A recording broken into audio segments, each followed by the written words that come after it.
శ్రీ గురు చరిత్ర అధ్యాయం 32. శ్రీ గణేశాయ నమః. శ్రీ సరస్వత్యై నమః. శ్రీ గురుభ్యో నమః.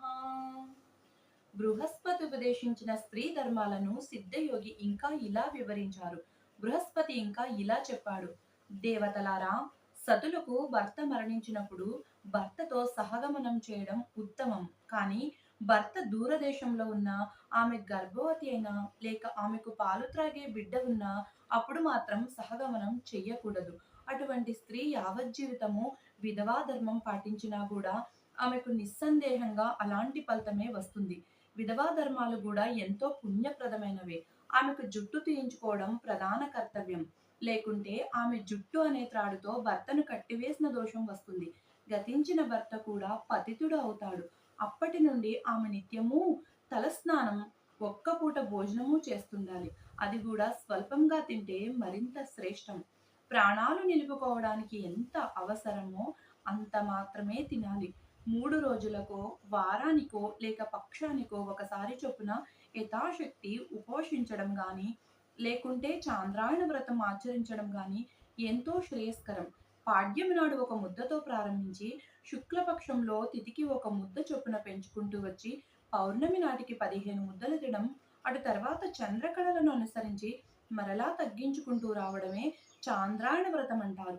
ముసలితనం వల్ల గాని, రోగం వల్ల గాని ఇలా చేయలేని వారు రెండవ పూట పాలో పండ్లో యావజ్జీవితము సేవించవచ్చు. మంచం మీద నిద్రించిన విధవ పతితో కలిసి నరకానికి పోతుంది కనుక క్రిందనే పడుకోవడం ఆమె ధర్మం. తనకున్న మంచము పరుపు పేదలకు దానం ఇచ్చేయాలి.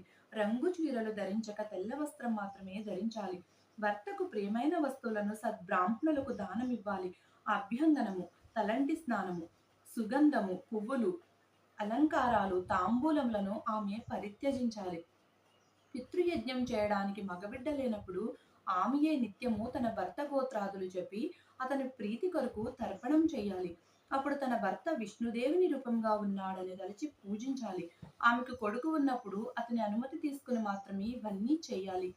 ఇలా వారి ఆజ్ఞానుసారం వైశాఖ మాసంలో జలదానం, కార్తీక మాసంలో దీపదానం, మాఘంలో నెయ్యి, పువ్వులు దానం చేయడం ఆమె ధర్మం. అలాగే వేసవి కాలంలో నీరు దొరకని చోట చలివేంద్రం పెట్టించాలి. విప్రులు రుద్రాభిషేకం చేస్తుంటే నీటితో నింపిన బిందె వారికి సమర్పించుకోవాలి.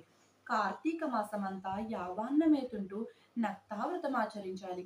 ఆ కాలంలో ఆమె కంద, వంగ, తేనె, నూనె వాడకూడదు. మోదుగాకుల విస్తళ్లలో భోజనం చేయడమే ఉత్తమం గాని అరటి ఆకుల్లోనూ లోహ పాత్రల్లోనూ తినకూడదు. ఆ నెలాఖరుకు ఉద్యాపన చేయాలి. ఆ సమయంలో నేతితో నింగిన కంచు పాత్ర, బాగా పాలిచ్చే కపిలిగోవు, యథాశక్తి బంగారము, దీపమాలిక దానమిస్తే ఎంతో పుణ్యం వస్తుంది. వీటన్నిటిలో దీపదానం శ్రేష్టమైనది. శివునికి ఏకాదశ రుద్రాభిషేకము, షోడశోపచార పూజ చేసి తన భర్తయే నారాయణుడన్న భావంతో దీపమాలిక దానమిస్తే పూర్వపాపం నశించి యశస్సు లభిస్తుంది. మాఘమాసంలో జలమే నారాయణుడన్న భావంతో స్నానం చేసి శివ పూజ, అతిథి సత్కారము ఏమారకుండా చెయ్యాలి. అది ఎలా చేయాలో చెబుతాను. వేద విధులకు పాద్యమిచ్చి, అంటే కాళ్ళు కడుక్కునేందుకు నీళ్ళిచ్చి, విసనకర్ర, పరిమళ ద్రవ్యాలు, దక్షిణ తాంబూలాలతో కూడా నూతన వస్త్రాలు, ద్రాక్ష మరియు అరటిపళ్ళు, ఒక పాత్రలో పానకము దానమిచ్చి, తన భర్త పేరిట వారికి ఆపోసనమిచ్చి, వారికి సాత్విక ఆహారం తృప్తిగా వడ్డించాలి. వారిలో ఎక్కువగా బయట తిరిగే వారికి గొడుగు, పాదుకలు సమర్పిస్తే అనంతమైన ఫలితం ఉంటుంది. ఇలా ఆచరిస్తే సతీ సహగమనంతో సమానమవుతుంది.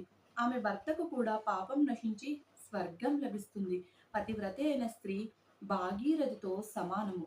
ఆమె భర్త శంకరునితో సమానమే. కాబట్టి ఇట్టి దంపతులై లోక పూజ్యులు.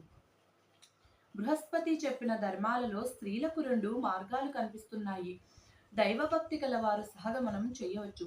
కనుక అమ్మాయి, నీవు శోకం విడిచి నీకేది శ్రేయస్కరం అనిపిస్తే అలానే చెయ్యి అని చెప్పి ఆ యోగీశ్వరుడు ఆమె తల మీద హస్తముంచి ఆశీర్వదించాడు.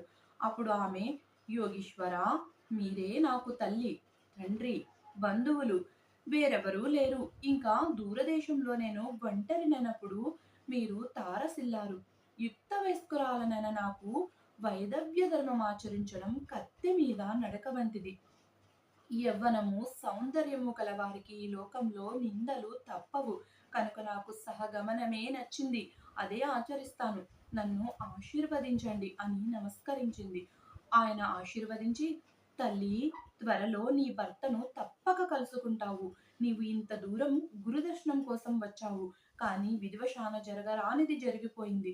కనుక ఇప్పుడు సంగమానికి వెళ్ళి శ్రీ గురుని దర్శించి వచ్చి అటు తర్వాత కర్తవ్యం నిర్వర్తించు అని చెప్పి ఆ యోగీశ్వరుడు శవం తలపై భస్మముంచి ఆమెకు 4 రుద్రాక్షలిచ్చి వీటిలో 2 అతని మెడలోను చెవులకొక్కటి కట్టి రుద్ర సూక్తాలతో గురు పాదాలకు అభిషేకించిన తీర్థం తెచ్చి ఈ శవంపై చల్లు. అప్పుడు సువాసినులకు వేద విప్రులకు యథాశక్తి దానమిచ్చి తర్వాత సహగనం చేయొచ్చు అని చెప్పి వెళ్ళిపోయారు. అప్పుడు సావిత్రి అచ్చటి వేద పండితులందరినీ పిలిపించి ప్రాయశ్చిత్తాలు చేయించి స్నానం చేసి పసుపు, పారాణి, కుంకుమలతో అలంకరించుకొని శవాన్ని నది వద్దకు మోయించుకుపోయింది. తాను అగ్ని పట్టుకొని శవానికి ముందు నెమ్మదిగా నడిచి వెళ్ళింది. మహా సౌందర్యవతి అయిన ఆమె అంత చిన్న వయసులో మహాలక్ష్మిలా అలంకరించుకొని సహగమనం చేసుకోవడానికి వెళ్తోందని తెలిసి గ్రామంలోని స్త్రీలు, పురుషులు ఆమెను చూడ్డానికి కొన్ని వేల మంది వచ్చారు. వారిలో కొందరు ఆమెను చూసి, అయ్యో! ఏ సుఖము ఎరుగని చిన్న వయస్సులో ఒక బిడ్డైనా కలగకముందే చావంటే కించిత్తు కూడా భయం లేకుండా ఎంత ధైర్యంగా వెళ్తోంది అని ముక్కున వేలు వేసుకున్నారు. కొందరు ఆమె దగ్గరకు వెళ్ళి, ఏమమ్మా, ఎందుకు వృధాగా ప్రాణాలు తీసుకుంటావు? పుట్టింటికి వెళ్ళి అక్కడ జీవించరాదా అన్నారు. ఆమె వారికి సమాధానం చెప్పకుండా దృఢ నిశ్చయంతో ముందుకు సాగిపోతుంది. మరికొంతమంది, ఆహా! ఈమె ధర్మవేత్త అయిన మహాపతివ్రత కనుకనే ధర్మం తప్పకుండా నడుచుకుంటోంది. స్త్రీలందరికీ ఈమె మార్గదర్శకురాలు అని కీర్తించారు. చివరకు అలాగే అందరూ నది ఒడ్డుకు చేరి శవాన్ని దించి చితి పేర్చారు. అప్పుడు సావిత్రి అక్కడకు చేరిన సువాసనులందరికీ వాయనాలు, సద్బ్రాహ్మణులకు దండిగా దక్షిణలు సమర్పించి వారందరికీ నమస్కరించి ఉత్సాహంతో అందరితో ఇలా చెప్పింది. తల్లులారా, విప్రోత్తములారా, ఇదే మీ అందరి వద్ద సెలవు తీసుకుంటున్నాను. నాకు దీపావళి పండుగ వచ్చింది. మా పుట్టింటి నుండి పిలుపు వచ్చింది. నా కన్న తల్లి అయిన గౌరీదేవి వద్దకు వెడుతున్నాను. అక్కడ మా వాళ్ళందరితో కలిసి పార్వతీ పరమేశ్వర్లు ఇద్దరినీ పూజిస్తుంటాను అని చెప్పింది. తర్వాత తనకు తోడుగా వచ్చిన వారితో ఇలా చెప్పింది. మీరు బాధపడతారెందుకు? మీరు ఇంటికి వెళ్ళవచ్చు. కానీ మా అత్తమామలకు మాత్రం వెంటనే ఈ దుర్వార్త చెప్పకూడదు సుమా. చెబితే ఆ వృద్ధుల ప్రాణాలు వెంటనే పోతాయి. వారిని చంపిన పాపం మీకు చుట్టుకుంటుంది. కనుక మేమిద్దరము శ్రీ గురు సన్నిధిలో సుఖంగా ఉన్నామని అచటి వారందరికీ చెప్పండి. అప్పుడు ఆమె యోగీశ్వరుడు చెప్పినట్లు శవానికి రుద్రాక్షలు అలంకరించి అచటి విప్రులతో, అయ్యలారా, నేను శ్రీ గురు దర్శనం కోసం వచ్చాను కనుక వారిని దర్శించి వచ్చి సహగమనం చేయడం నా ధర్మమని తోస్తున్నది. నేను వెళ్ళిరానా అన్నది. అప్పుడు ఆ బ్రాహ్మణులు, అమ్మా, సరే గాని సూర్యాస్తమానికి ముందే అగ్ని సంస్కారం జరిగేలా మాత్రం చూసుకో అన్నారు. ఆమె అంగీకరించి శ్రీ గురు దర్శనానికి వెళ్ళింది. అచటి వారందరూ ఎంతో కుతూహలంతో ఆమె వెంట వెళ్లారు.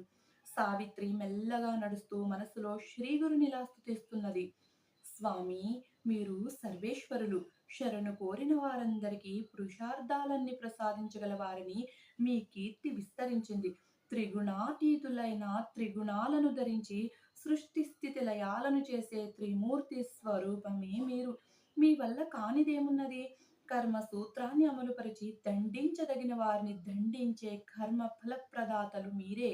మీరు భక్తుల పాలిటి కల్ప వృక్షమని విని నా భర్తను బ్రతికించుకొని సంతానం పొందాలని ఇంత దూరం నడిచి మీ వద్దకు వచ్చాను. నేనెంత పాపం చేశానో కానీ అందరికీ అబ్బిన సౌభాగ్యము, సంతానము మాత్రం నాకు కరువవడమే కాక ఇంతటి దుస్థితి కలిగింది. మీ మీద ఇంత ఆశ పెట్టుకుని వచ్చినందుకు అన్నీ చాలా బాగా జరిగాయి. మిమ్మల్ని ఆశ్రయించిన వారికి మీరు ప్రసాదించేదేమిటో బాగా తెలిసింది. ఈ లోకంలో వ్యాపించిన మీ కీర్తిని పరలోకానికి గూడా తీసుకుపోదలిచి నా భర్తతో కలిసి వెళ్ళబోతున్నాను. ఇలా అనుకుంటూ ఆమె సంగమానికి వెళ్ళింది. దేదీప్యమానమైన శ్రీ గురుని మూర్తి కనిపించగానే ఆమె హృదయంలో అపారమైన భక్తి పెళ్ళిబుగి అక్కడుండే ఆయనకు సాష్టాంగ నమస్కారం చేసింది. వెంటనే శ్రీ గురుడు ఆమెను నిత్య సౌభాగ్యవతి భవ అని ఆశీర్వదించారు. వెంటనే అచటి జనంలో కొందరు తమలో తాము నవ్వుకున్నారు. వారిలో ఒకడు సాహసించి, స్వామి, ఈమె భర్త ఇంతకు ముందే ఇక్కడ మరణించాడు. అతని శవం ఇంకా శ్మశానంలోనే ఉన్నది. మీ వద్ద సెలవు తీసుకుని ఈమె సహగమనం చేయబోతున్నది. ఇంకా ఈమె సౌభాగ్యవతి ఎలా అవుతుంది అన్నాడు. అది విని ఆయన ఏమీ తెలియనట్లు, అలాగా, ఎప్పుడు ప్రాణం పోయింది? ఏమైనా సరే ఈమె సౌభాగ్యం సుస్థిరమవుతుంది. ఈమె భర్త ఎలా చనిపోయాడో మేము చూస్తాము. అగ్ని సంస్కారం నిలిపివేసి ఆ శవాన్ని ఇటు తీసుకురండి. మా వాక్కు ఎన్నటికీ వ్యర్థం కాదు అన్నారు. అందరూ ఆశ్చర్యపడి ఎంతో ఆసక్తితో ఆ శవాన్ని తీసుకురావడానికి పరుగున వెళ్లారు. ఇంతలో కొందరు బ్రాహ్మణోత్తములు వచ్చి గురు పాదుకులకు రుద్రాభిషేకం చేయనారంభించారు. ఇంతలో ఆ శవాన్ని అక్కడకు తీసుకువచ్చారు. వెంటనే శ్రీ గురుడు ఆ శవానికి కట్లు విప్పించి దానిపైన కప్పిన గుడ్డ తొలగింపచేశారు. తర్వాత తమ పాదోదకం తీసి ఆ శవంపై చెల్లి తమ అమృత దృష్టితో తదేకంగా శవం కేసి చూశారు. అందరూ చూస్తుండగానే ఆ శవంలో కదలిక ప్రారంభమై మరుక్షణమే దత్తుడు లేచి కూర్చున్నాడు. అతడు సావిత్రితో, ప్రేయసి, నీవు నన్ను ఎక్కడకు తీసుకువచ్చావు? ఈ యతీశ్వరులు ఎవరు? నాకింత గాఢంగా నిద్రపడితే నన్ను లేపనన్నా లేపలేదేమి అన్నాడు. సావిత్రి ఆనంద బాష్పాలు రాలుస్తూ జరిగినదంతా చెప్పి, మన పాలిట పరమేశ్వరులు, ప్రాణదాత ఈ శ్రీ గురుడే అని చెప్పింది. అప్పుడు ఆ దంపతులు ఆయనకు సాష్టాంగపడి తమ ఆనంద బాష్పాలతో ఆయన పాదాలు అభిషేకించారు. పరాత్పర, జగద్గురు, కృపాసాగర, శరణ్యమూర్తి, ఆశ్రుతుల పాల్టి కల్పవృక్షమా, శ్రీహరి, సచిదానంద స్వరూపులైన మీ లీలే ఈ జగమంతా, మీ కీర్తి దిగంతాలకు వ్యాపించింది. స్వామి, ఎన్నో పాపాలు చేసుకుని పుట్టి దుఃఖాలలో పడిన మేము సర్వజీవ రక్షకులైన మిమ్మల్ని మరచాము. మీరే మాకు దిక్కు, మమ్మల్ని ఉద్ధరించండి అని స్వామిని స్తుతించారు. శ్రీగురుడు వారిని ఆశీర్వదించి, సిరి సంపదలు, దీర్ఘాయువు కలిగి అష్టపుత్రులను కనండి. మీ దుష్కర్మలన్నీ తీరిపోయాయి. మీ దేహాలు పవిత్రమయ్యాయి. మా ప్రసాదం వల్ల మీకు 4 పురుషార్థాలు సిద్ధించి చివరకు ముక్తి కూడా కలుగుతుంది. మీరు ఇంటికి వెళ్ళండి అన్నారు.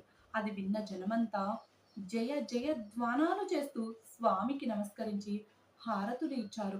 కానీ అందులో ఒక ధూర్తుడు స్వామి ముందుకొచ్చి, అయ్యా, నాకొక సందేహం ఉన్నది.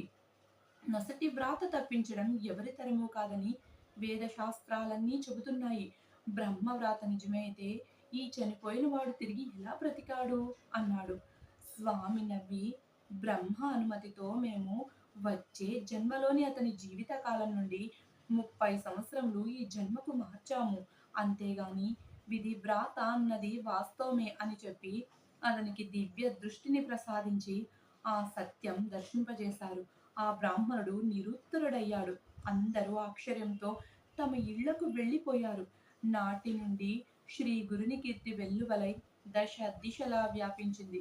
సావిత్రి, దత్తాత్రేయులు సంగమంలో స్నానం చేసి శ్రీ గురుని పూజించి వేద విప్రులకు భారీ ఎత్తున దక్షిణలిచ్చి పంపారు.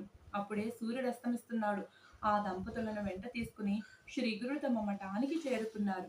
శ్రీ దత్తాయ గురవే నమః. శ్రీ శ్రీ పాదశ్రీ వల్లభాయ నమః. శ్రీ నృసింహ సరస్వత్యే నమః. శ్రీ గురు చరిత్ర 32వ అధ్యాయం సంపూర్ణము. జై గురుదత్త.